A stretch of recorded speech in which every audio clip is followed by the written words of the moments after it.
হরে কৃষ্ণ কৃষ্ণ কৃষ্ণ হরে হরে, হরে রাম রাম রাম হরে হরে। সোনার বরণ শ্রী শ্রী চৈতন্য মহাপ্রভু সমগ্র কলিহত জীবকে সকরুণে সম্বোধন করে বলেছেন, হে কলিহত জীব, তোমরা কলির ঘোর অন্ধকারাচ্ছন্ন ভয়াবহ রূপ দেখিয়া ভীত হইও না। অন্ধকার যতই গভীর হোক না কেন, আমার মতো এইভাবে ঊর্ধ্ববাহু হইয়া উচ্চস্বরে হরিনাম করিলে অনায়াসে সেই মহাপাপ অন্ধকার বিনাশপ্রাপ্ত হইবে। জীবনে মরণে সর্বদা সর্বাবস্থায় শুধু স্বভক্তি চিত্তে হরিনাম করিবার অভ্যাস করিয়া যাও। অল্প আয়ু, অন্নগত প্রাণ, অধগত মন, অভাব অনটন, অগণিত সমস্যা ও ব্যাধিপীড়ায় অবিরত জর্জরিত কলিহত জীব, তোমাদের এই হরিনাম ছাড়া দ্বিতীয় আর কোনো গতি নাই।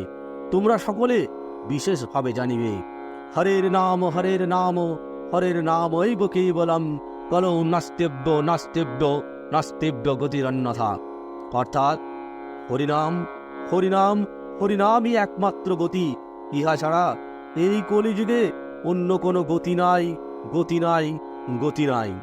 কিন্তু এই নাম প্রকৃতপক্ষে কি বা এর অর্থ, আর এই নামের কতই বা শক্তি? আসুন আমরা তা জেনে নিই। নম ধাতু থেকে এসেছে নাম। নম কথার অর্থ কি?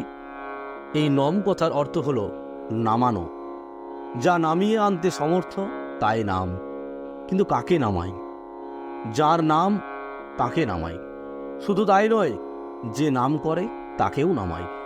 ভগবানকে নামাই তার আসন থেকে, তার ধাম থেকে মর্ত্যধামে, একেবারে নামকারীর হৃদয় মন্দিরে। আর ভক্তকে নামাই তার অভিমান থেকে দীনতায়। নামেই কৃষ্ণ বশীকরণী শক্তি। নামের মুখ্য ফলই হচ্ছে কৃষ্ণ প্রেম। নাম জড়বস্তু নয়, চিদ বস্তু।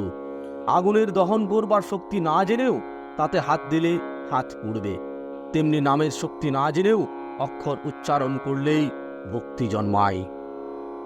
কলির সাধন একমাত্র হরিনাম। যে এ কথা মানে না, তার উদ্ধার নাই এ সংসার থেকে। কর্ম, যোগ বা জ্ঞান, কলিকালে এ তিনের প্রয়োজন নাই। একমাত্র হরিনামই উপায়, হরিনামই গতি। যারা কর্মী তারা চাই ফল, যারা জ্ঞানী তারা চাই জ্ঞান, আর যারা যোগী তারা চাই মুক্তি। কিন্তু যিনি প্রেম চান, তিনি শুধু নাম করবেন। কৃষ্ণ গোবিন্দ বা হরি বলে ডাকো, একটু ব্যাকুল হয়ে কেঁদে কেঁদে ডাকো, সেই ডাক বিফল হবে না। দুঃশাসনের কাছে লাঞ্ছিতা হওয়ার উপক্রমে দ্রৌপদী কেঁদেছিলেন, হে গোবিন্দ, আমায় তুমি রক্ষা করো, এই বলে। আমরা সকলেই জানি যে সেই মহারাজ সভায় পঞ্চ পাণ্ডব ছিলেন। অর্জুন তার মধ্যে বিশ্বের শ্রেষ্ঠ ধনুর্ধর, গদাযুদ্ধ বিশারদ ভীমসেনও সেখানে উপস্থিত ছিলেন। ধর্মপুত্র যুধিষ্ঠির তিনিও উপস্থিত ছিলেন। এছাড়াও সেখানে ভীষ্ম, দ্রোণ, কর্ণ, ধৃতরাষ্ট্র, এরা সকলেই কিন্তু সেখানে উপস্থিত ছিলেন। দ্রৌপদী সকলের কাছে অনুরোধ করেছিলেন তার এই লজ্জা নিবারণ করার জন্য।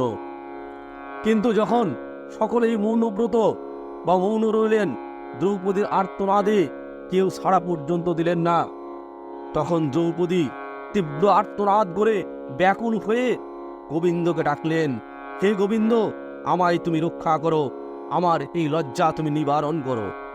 তিনি এসেছিলেন।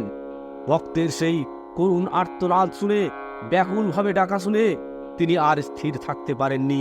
তিনি এসেছিলেন অফুরন্ত বস্ত্রের যোগান দিয়ে দ্রৌপদীর লজ্জা রক্ষাও করেছিলেন।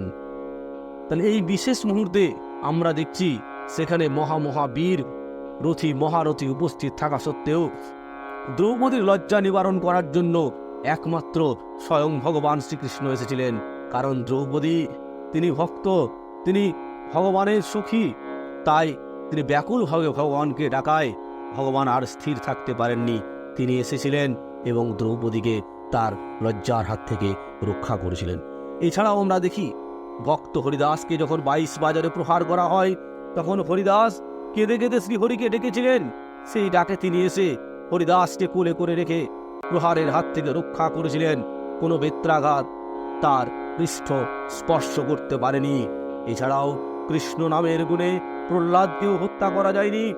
হিরণ্যকশিপু অসুরদের সমস্ত আঘাত ব্যর্থ হয়ে গিয়েছে, গরল অমৃতে পরিণত হয়েছে, মত্ত হস্তি হয়েছে শান্ত।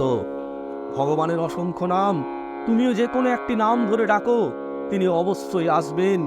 সবাই ব্যাকুল চিত্তে, ঊর্ধ্ববাহু চিত্তে ঊর্ধ্ববাহু করে সকলেই ভগবানকে ডাকুন। হরে কৃষ্ণ কৃষ্ণ কৃষ্ণ হরে হরে, হরে রাম রাম রাম হরে হরে।